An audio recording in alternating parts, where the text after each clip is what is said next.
அதாவது ஏதேதோ கண்டுபிடிப்புக்கு டாக்டர் பட்டம் கொடுக்குறாங்க.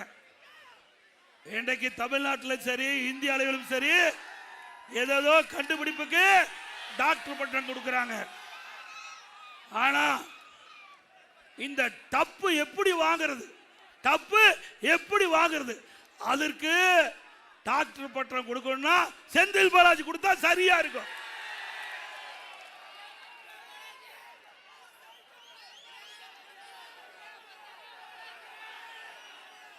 அப்புறம் திமுக கூட்டணியில் அங்கம் வைக்கின்ற கட்சிகள் எல்லாம் அப்படியே சோர்ந்து போயிருக்கிறாங்க.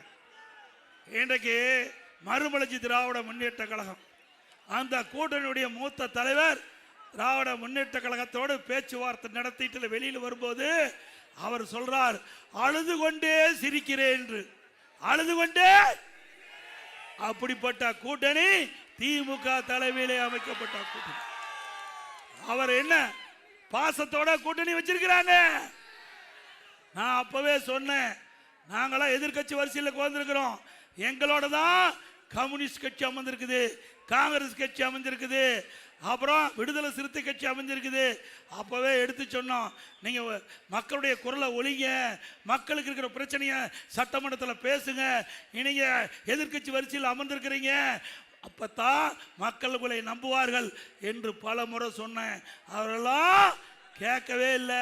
திமுக அரசாங்கத்துக்கு அடிமையா செயல்பட்டாங்க, வாய் மூடி மௌனம் சாய்த்தாங்க. அதற்கு இந்த திமுக அரசை தாங்கி பிடித்துக் கொண்டிருந்தார்கள். அதற்கு பரிசு ஒரு சீட் குறைவு.